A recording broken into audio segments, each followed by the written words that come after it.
Sinteyong minta Filipina punya lapangan standar FIFA. Pelatih timnas Indonesia Sinteyong kesal dengan kualitas lapangan Stadion Rizal Memorial. Ia menyarankan Filipina agar punya lapangan standar FIFA. Stadion Rizal Memorial menjadi venue saat timnas Indonesia dijamu Filipina pada ronde kedua kualifikasi Piala Dunia 2026 pada hari Selasa 21 November. Laga tersebut berkesudahan imbang 1-1. Kegagalan timnas Indonesia meraih kemenangan itu disebut Sinteyong karena pemainnya kesulitan bermain di atas lapangan sintetis. Sudah bukan rumput alami dan kualitasnya juga dipertanyakan. Satu hal yang ingin saya sarankan kepada Federasi Sepak Bola Filipina atau PFF. Kalian lebih baik memiliki lapangan sintetis yang berkualitas dan sesuai dengan standar FIFA, kata Sinteyong saat memberikan keterangan seusai laga. Jadi, itu adalah bentuk penghormatan kepada tim tamu. Meskipun kalian bisa menghabiskan banyak waktu karena lapangan ini untuk berlatih dan beradaptasi. Tetapi saya tetap berharap lain kali kami benar-benar berada di sini. Semoga saja kami bisa mendapatkan kondisi lapangan yang lebih baik. Jadi, kami mengalami kesulitan karena kondisi lapangannya. Katanya lagi. Garuda memang tampil tidak oke dalam lawatannya di markas Filipina. Barisan pertahanan berulang kali melakukan blunder yang membahayakan gawang timnas Indonesia. Blunder yang tak henti akhirnya membuat timnas Indonesia dibobol Patrick Rachel pada menit ke-23. Pemain bernomor punggung 18 tersebut sebelumnya sukses memanfaatkan kesalahan passing Jordi Amat. Untungnya saja ada Sadil Ramdhani yang mampu menjadi penyelamat timnas Indonesia dengan gol penyama kedudukan 1-1. Sinteyong yakin timnas kuat di Piala Asia dengan 4 pemain keturunan terbaru. Pelatih timnas Indonesia Sinteyong yakin tim Merah Putih akan jauh lebih kuat di Piala Asia 2023. Hal ini dikarenakan Sinteyong mempunyai waktu yang lama untuk mempersiapkan timnas Indonesia agar tampil lebih baik. Timnas Indonesia tergabung ke dalam grup D di Piala Asia 2023 bersama Jepang, Irak, dan Vietnam. Turnamen tersebut akan digelar pada 10 Januari sampai 12 Februari 2024 di Qatar. Sebelum tampil di Piala Asia 2023, Sinteyong akan menggelar pemusatan latihan dalam kurung (TC) yang dilakukan pada 20 Desember 2023. Sinteyong bisa mengumpulkan pemain-pemain terbaiknya karena Liga 1 2023 per 2024 dihentikan sementara waktu. Adapun untuk pemain-pemain yang berkarir di luar negeri baru bisa datang sebelum Piala Asia 2023 digelar. Kabarnya timnas Indonesia akan menggelar TC di Turki dan langsung ke Qatar. Untuk persiapan Piala Asia 2023, kami akan mempunyai waktu lebih banyak sehingga kami dapat meningkatkan beberapa aspek, salah satunya kebugaran, ucap Sinteyong. Selain itu, kekuatan timnas Indonesia di Piala Asia 2023 bisa bertambah. Hal ini dikarenakan PSSI sedang mengupayakan 4 pemain keturunan segera dinaturalisasi untuk membela timnas Indonesia. Keempat pemain itu adalah Justin Hubner, Jay Itzes, Nathan Chu, dan Ragnar Oratmangoen. Proses naturalisasi keempat pemain itu diharapkan bisa segera rampung dan membela timnas Indonesia di Piala Asia 2023. Tidak hanya itu, timnas Indonesia bisa diperkuat Marcelino Ferdinand dan Ivar Jenner.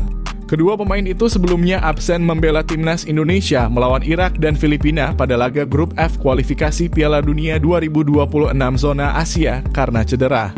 Tentu saja ini menjadi angin segar bagi Sinteyong. Target untuk lolos ke babak 16 besar bisa semakin terbuka bagi tim Merah Putih.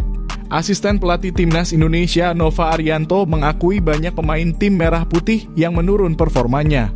Hasil imbang yang didapatkan timnas Indonesia melawan Filipina mengundang kekecewaan dari pecinta sepak bola tanah air.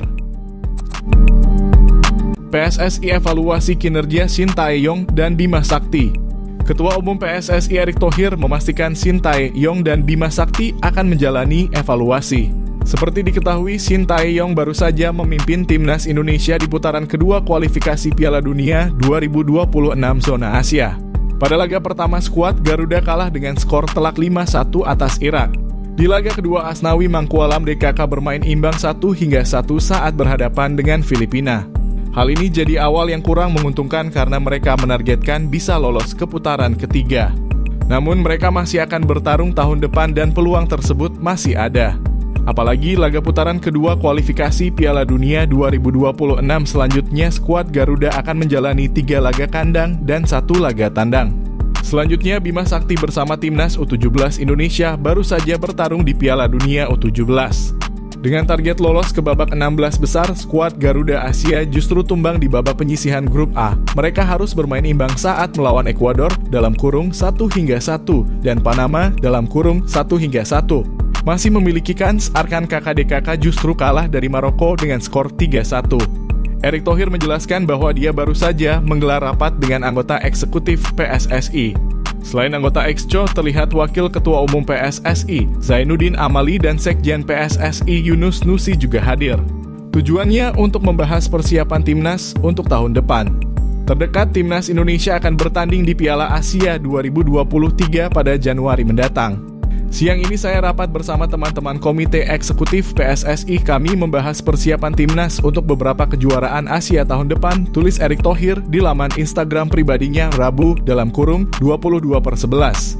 Anggota Exco PSSI akan memanggil kedua pelatih tersebut untuk mengevaluasi hasil pertandingan timnas di beberapa laga sebelumnya. Pemanggilan akan dilaksanakan segera dalam waktu dekat ini. Perseteruan bek Persib Daisuke Sato dan Sadil Ramdhani berakhir pelukan. Perseteruan pemain Persib Bandung Daisuke Sato yang bermain untuk timnas Filipina dan pemain timnas Indonesia Sadil Ramdhani di lapangan berjalan panas. Daisuke Sato sepanjang pertandingan mengawal Sadil Ramdhani yang dimainkan Shin Tae-yong sepanjang pertandingan. Laga timnas Filipina versus timnas Indonesia di Stadion Rizal Memorial, Manila, Selasa (21 November 2023) berakhir dengan skor 1-1.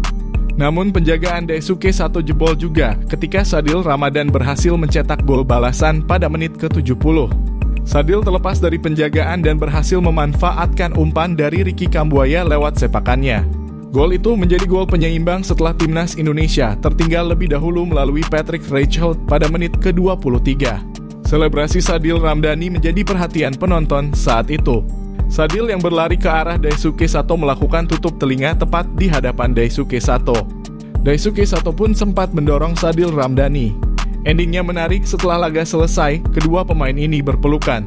Momen ini diunggah Daisuke Sato dalam Instastory @daisukesato11. Rivals for only 90 min (rivalitas hanya untuk 90 menit), tulis Daisuke Sato dalam sebuah postingan lain di akun Instagramnya. Momen pelukan dua pemain Persib Bandung Daisuke Sato dan Mark Locke bikin was-was bobotoh. Momen pelukan pemain Persib Bandung tersebut terjadi saat timnas Indonesia bertandang ke markas Filipina di Stadion Rizal Memorial, Manila, Selasa (21 November 2023). Setelah pertandingan selesai, Daisuke Sato menghampiri gelandang Rachmat Irianto dan mereka pun berpelukan. Mark Locke yang tak bermain pada pertandingan itu pun masuk lapangan dan menjampiri Daisuke Sato. Selanjutnya, Mark Locke dan Daisuke Sato berpelukan. Daisuke Sato kemudian memposting momen tersebut di akun Instagramnya @daisukesato11. Beragam komentar bermunculan, termasuk komentar yang was-was Daisuke Sato bakal hekang dari Persib. Laga kedua Indonesia lawan Filipina bakal berlangsung pada 11 Juni 2024 di Indonesia. Saat ini Indonesia berada di posisi buncit klasemen sementara grup F dengan hanya mengumpulkan 1 poin dari 2 kali pertandingan. Poin itu sama dengan Filipina yang menempati posisi ketiga. Puncak klasemen ditempati Irak yang berhasil menang 2 kali, yakni mengalahkan Indonesia 5-1 dan Vietnam 1-0. Vietnam di posisi kedua dengan mengumpulkan 3 poin setelah mengalahkan Filipina 2-0.